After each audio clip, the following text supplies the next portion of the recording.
We need to get to a place where we're just ourselves. We're just ourselves. We've got cellulite. We've got cellulite. I've got stretch marks. Do you have stretch marks?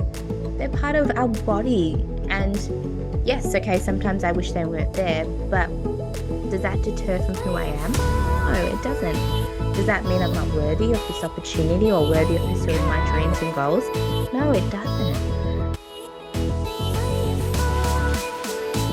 Welcome back to the BU Project channel. I'm super excited to have you with me today, and I wanted to talk today about why I started BU and just a few things that I've learned along the way, along my journey. What I'm also really excited about is I have a new microphone, and I'm hoping it works well and it doesn't not work. Let's hope it works. But welcome. It's so great to have you with us. If you are new to the channel, we talk about a range of topics that impact Christian women and the things we go through on a daily. And uh, um, I really felt compelled to talk about my journey, and I really hope that it can be an encouragement to you in your own journey as well. I remember it was actually in 2012 when God gave me the name BU Project. And I remember he gave me this name and I didn't really know what to do with it. I didn't know what it would look like. I didn't know what it would become. And I reached out to a friend who was a graphic designer and I said, "Hey, can you help me put a logo together for this?" And he did. And we went through the stages of the board and you put different pictures and different elements to kind of understand what the look and feel is of the logo. And we did that and he created a logo for me. And I had a logo and that was it. And I just remember it was about 2017 and I completed a certificate in life coaching. And I remember and prior to that, I had been interested in life coaching. I tried to find a life coach because I knew I needed one, but I just didn't align to the ones I found. I found that they were very either like new agey or their values just didn't align with mine. And I think that's really important when you want to find a mentor or a coach to help you, that their values do align to yours so that you can get the most out of that relationship, that coaching or mentoring relationship. And so when I found this course and I signed up for it, I fell in love with coaching. I knew that it was something that I was good at.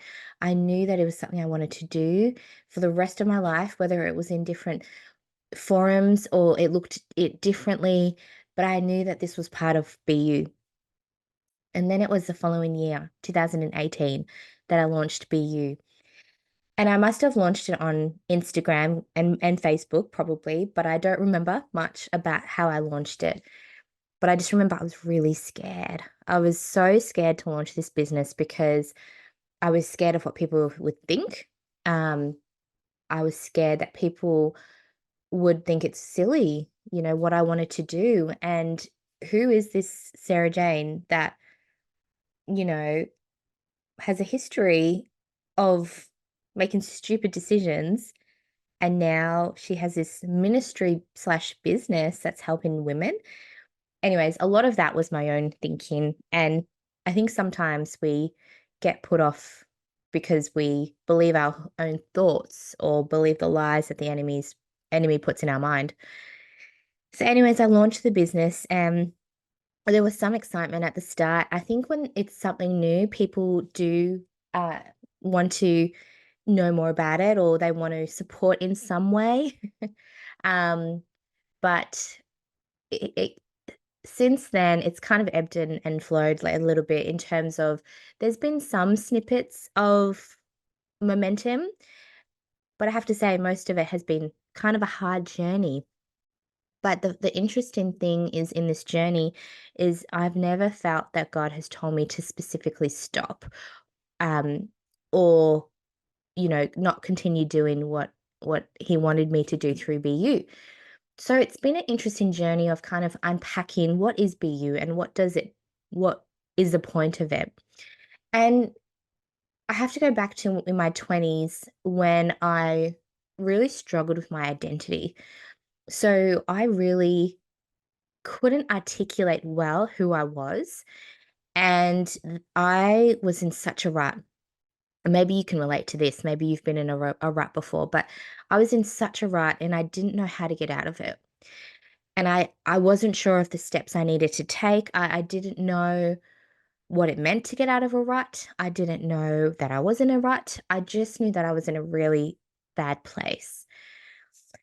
And at the time, I felt unworthy. I was overwhelmed with shame and guilt.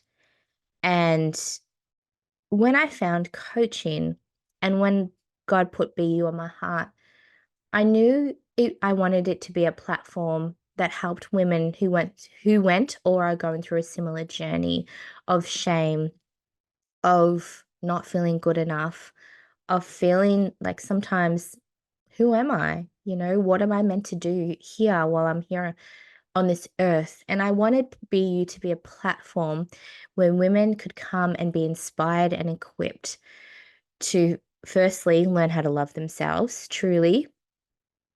I believe when God calls us to love our neighbors as we love ourselves, there's an important element of us learning to love ourselves, not in an egotistic way or not in a way that is full of pride, but in a way that is humbling, where we love the person that God has created us to be. And out of that, we can love others better. And so I wanted BU to be a platform where women can come and be themselves, not try and be the person that's next to them or the woman they see on Instagram or the mum they see who makes the perfect lunch boxes. Really drill down to who are you and live that person out.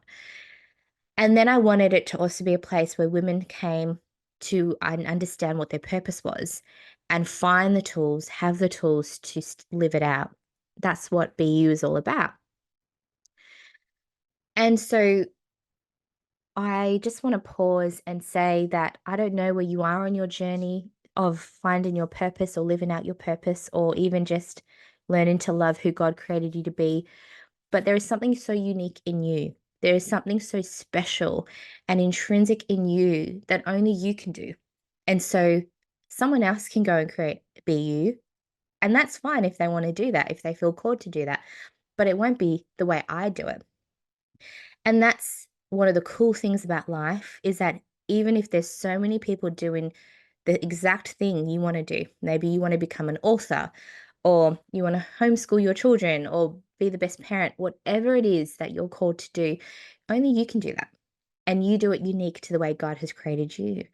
And that's why your dreams, your desires, your goals, and your purpose are so important to live out for you because I 100% believe we were made on purpose for a purpose.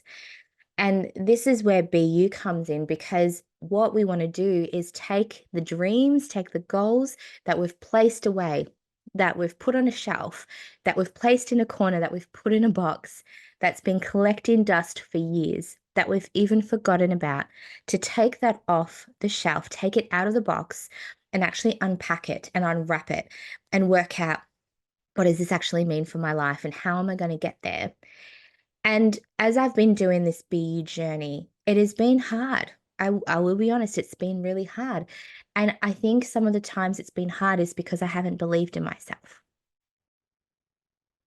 I haven't believed that I have what it takes to do this. And I think so often as women, when we don't believe in ourselves, we step back and we go, someone else can do it. And we see all these other incredible people step up and they're thriving and they're flourishing. And we've tried to do it. We've tried to achieve our goals and dreams, but we've failed or it just hasn't worked out. And we're like, I don't understand why they can do it, but I can't do it. And then we give up. And that's one of the things that I've learned is that if you truly believe in what God has put in your heart and you believe that you're meant to be doing something specifically, I just want to encourage you to not give up, even when it's hard. And this is one of the three things that I want to kind of talk about today is on my journey of BU, the things I've learned. The first one is don't give up even when it's hard. Too many people give up just before the breakthrough. And the thing is that we were never promised that our lives would be easy. We were never promised that we would live life without tribulations and challenges. And I'm going to assume for you that life has been hard for you as well. I don't know what you've necessarily been going through, but I know that so many people face challenges every day, trauma, grief, disappointment. I know that's part of what we experience in our lives, even rejection and shame. But all of these things should be used as fuel for our dreams and our desires. And all of these things, we can use them to actually help us step into the lives that we believe we're called to live. Sometimes you get told that your dreams are silly. No, that's a stupid idea. No, stay in your 9 to 5 job, or no, don't do that. Don't write a book. It's too hard to write a book, or um, don't.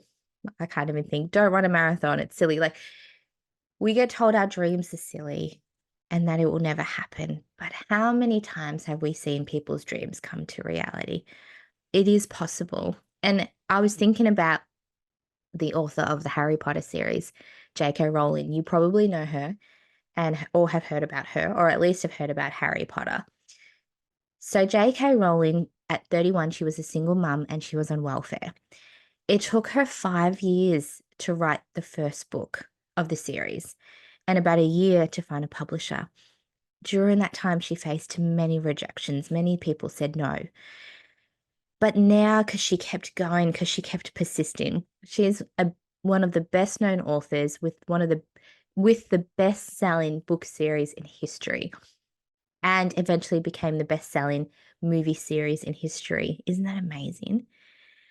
And now she's well known, she's super successful, but she didn't give up. She kept going, even when it took her 5 years to write her first book. She was a single mum. And the thing is, you may not be into Harry Potter, which is completely okay, or you may not want to be an author, but the message here is that what may seem like an impossible circumstance, maybe you are a single mum, maybe you're a mum with a lot of young children, maybe you're working multiple jobs, maybe you're a professional in a career that's taking a lot out of you, or maybe finances is something that you don't have a lot of. Whatever it is, maybe you're still single, whatever circumstance you're in, whatever dream you have, it is possible to achieve our dreams. And that's a testament of J.K. Rowling. That's a testament of every successful person that has gone before us. The second thing I've learned throughout my journey of BU is that the clearer you are on what you want to achieve, the clearer you will become on how to achieve it. Let me say that again. The clearer you are on what you want to achieve, the clearer you will become on how to achieve it. If you want to achieve your goals and your dreams and turn your life around, you need to get clear on exactly it is you want to achieve. And so when we think of goal setting, we think, this is what I want to do. So these are my goals. So say we've got like 10 goals for the year. The problem with a lot of our goals is that they're way too vague. How many of us go, I want to lose weight. I want to save money. I want to get closer to God. I want to do this. I want to do that. It is so vague. We look at it and we go, okay, I have this goal, but I have no idea how I'm going to get there.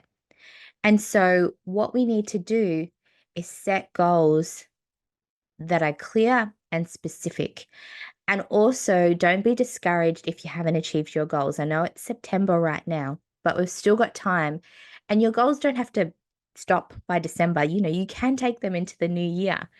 But the thing is, we have to get very, very specific. When you're vague, it's not going to help and you're not going to get anywhere. And so, if you want to achieve your goals, understand what is the goal? When do you want to achieve it? What are the steps you want to take to get there?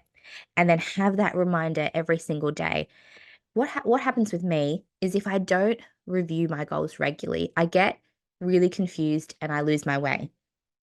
And then I add other things to it. And then it just gets like really confusing. And then I sit down with Jake, my husband, and I go, I don't know what I'm trying to do. And I've lost my way. But if I have these goals and I keep them in front of me every day, I've got them on my phone. So my goals for the year, I've got them typed on my phone. And to be honest, I wasn't doing this for a while, but lately, every day I read it. Every day I read my goals. And then out of that, you start to kind of align your life to it. And then you put your steps in your diary and you make it really clear. When we're vague, it means we're going to head in any direction. If you think of a plane, they've got a very specific route they need to follow.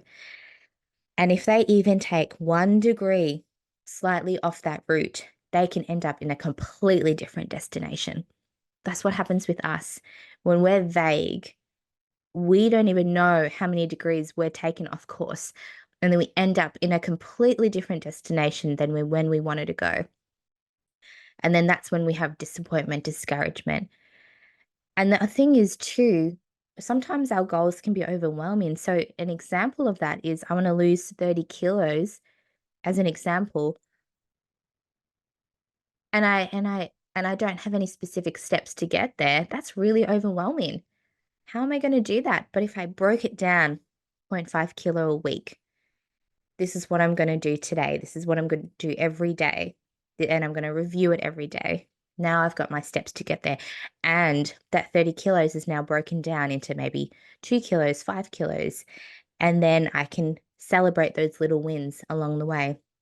We've got to get really specific. If you're not specific on your goals, I would highly encourage you to get really clear. What is it exactly that you want to achieve and how are you going to get there? And then the third thing I've learned, and I think that's too why there's been a bit of a struggle with BU, is because I think sometimes we want to do everything, particularly as a business or a ministry.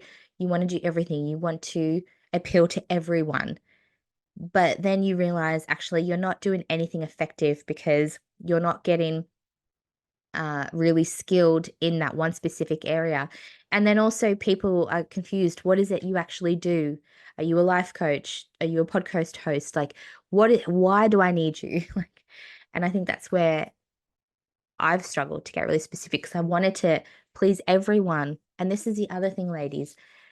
One of the biggest things I'm learning in this business slash ministry is that I cannot please everyone. There are going to be people who come to me and go, "You're not for me," and I'm going to have to be okay with that. There's going to be people who might be with me for a short amount of time, or there'll be people who come to me and really align with my messaging because not everybody's story is the same. And I don't need a football coach because I'm not into football, but someone who really wants to play football will get a football coach, and that's good. And so if you are a people pleaser, I'm going to really challenge you to stop because it's not worth it. It's not worth the exhaustion. It's not worth the time and effort. And it's not worth taking away your joy and your happiness as well. And it's also not going to help you get to achieve the goals and dreams that you have. So that's another learning. The final learning is accept what you can't change and change what needs to change. This is a big part of my identity that I'm learning. So, one of the biggest reasons I started BU is is because I talked about it before. I have been on this journey of learning to accept and love who God created me to be. This has been one of the biggest challenges in my life, accepting who I am. And I've been a people pleaser, still struggle with it. I say yes when I really want to say no. I give up opportunities because of the fear and not feeling good enough. I've believed that I need to be like someone else. I need to look like someone else. I need to talk like someone else. Um, because if I'm myself, people won't like me. Or I believe I need to change my physical features. I want to pause on that for a second. Let's talk about this. I don't know about you, but growing up, I hated my South African features. Okay. I hated it. I hated that I was a curvy woman. I hated that I had a button nose. I hated that I had baby hairs. And all of these things were pointed out. People would point them out as if they were a bad thing. Tell me, oh, you've got this and you've got that. And little timid me would just accept it. But deep down, it would hurt. And it took me a long time to accept that this is who God made me to be. And I cannot change it. And look, I could get plastic surgery and change my nose, but the thing is that I've actually learned to love my button nose. I've learned to love it. I've learned to love my curves, but it's taken a journey of a lot of tears, a lot of unhappiness to realize that God created me as Sarah Jane. He gave me South African parents. He gave me the features I have. He gave me the characteristics I have, the personality I have. That is who he made me to be. And that is who he wants me to love. But the things I can change, like I can change my attitude, I can change my mindset, I can be healthy and fit. Those things I can change. But the other things that I can't change, we have to learn to accept those things.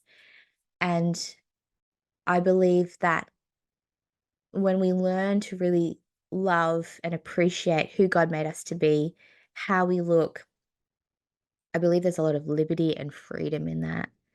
And if that's something you struggled with, beauty is not defined by what we see on the cover of magazines or what we see on social media. In the world, there is this standard that's been set, and we see it every single day. And that standard is starting to change, which is great. But I believe that there is, um, we need to get to a place where we're just ourselves. We're just ourselves. We've got cellulite. We've got cellulite. I've got stretch marks. Do you have stretch marks? They're part of our body. And yes, okay, sometimes I wish they weren't there, but does that deter from who I am? No, it doesn't. Does that mean I'm not worthy of this opportunity or worthy of pursuing my dreams and goals? No, it doesn't. So, women, what I'd love to see is I'd love to see us start championing each other a lot more, start loving our bodies a lot more, start accepting who God made us to be. If you're a bit different, great, accept it. We need different. We can't all be the same. And I think that's one of the things I'm really learning is to be different and to be myself. And it's taken a long time. And if I was to go back and talk to the younger Sarah Jane, I would say you are enough as you are, and God loves you for who you are. And you don't have to please anyone or be like anyone. And I would say if I could accept that when I was younger, my life probably would look a lot different now. But then that's the thing, right? We don't want to live in regret, and I'm thankful for the journey God's taken me on. But I know that when I become a mum, God willing, I don't want to be in a place of insecurity where my daughters or my sons take on that insecurity themselves. And this is the things that we project are the things that other people pick up. You know, I'm even very conscious about talking about weight in front of my nieces and nephews because they're picking that up. They're so young. The oldest is 7. They already are picking up things like weight and being overweight and all that kind of stuff. And they're so little. And so we have the opportunity to empower this next generation of children to be confident, not necessarily in themselves, but be confident in the Lord and be confident in who God made them to be, to love who they are, to appreciate that they've got weaknesses. We need to appreciate that we're not good at everything. We need to appreciate that we have weaknesses. And if we can work on that, great. But if not, then we work with people who are good at what we're not good at.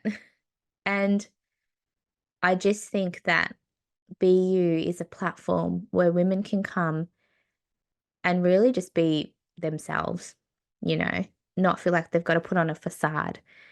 So those are the 3 things I've learned. Well, 4 actually. I added one in there. Now I've got to remember what it was, but um, you know, not give up, uh, be clear on what you want to achieve, Don't be a people pleaser. I think that was the other one. Accept what you can't change and change what needs to be changed. The other thing to be you, though, I will say, is that it's not a platform that's going to encourage people to stay in the comfort zone. I believe that your dreams and a fulfilling life is on the other side of comfort. So that's one thing that I will say we do need to work on and change is not to stay in that area of being comfortable. Because if we do, we're going to miss out on the great things God has for us. When you live in for God, it's a life of faith, it's a life of risk. And I think there's just too much goodness on the other side. So don't stay comfortable. So BU is going to stay around for as long as God needs it to. But what I want to end off with is just to say that you are called and you are loved. And together, when we champion each other and when we leave an impact in our world and when we fulfill the things that God has called us, we're going to live amazing lives. It's going to be challenging, it's going to be hard. But at the end of the day, if we get to see the reward of maybe we've made a difference in someone's life or we've changed the course for our family, we've broken generational curses or we've stopped the things depression in our family because we've put a fork in the road or we've changed we're healthy now because we're learning to eat healthy and exercise or we're going back to school because we're going to be the first to have a degree or we are going to be the first CEO in our family or the first person to start a business or to become an author. Or maybe you're not the first, but we are going to show our children what it means to live an incredible life and leave a legacy. That is what we can do. And that's what I'm passionate about. So today, if you have been feeling like you're stuck in a rut, today's the day where you get to make a choice. And maybe it's a small choice. It doesn't have to be a big choice. If you are stuck in a rut today, I want you to think of one thing you can do. Maybe it's go for a walk. Going for a walk may not seem like much, but it is amazing what it can do to your mental health. Maybe you want to give someone a call, maybe send someone an encouraging text message. Maybe you're going to put the phone down and you're going to pick up a book and read a couple of pages. Maybe you're going to put some worship music on. There is a choice that you can make right now that can start to get you out of the rut you feel that you're in. So I hope this has been encouraging. I'm so grateful for you. If this is your first time here, please subscribe. We'd love to have you part of this community. If you feel that this could encourage someone else, please send it to them. But there is so much love for each and every one of you. There is so much amazing things in store for you. Thank you for being here. And I'm so excited to see what God does in your life. Have an incredible day.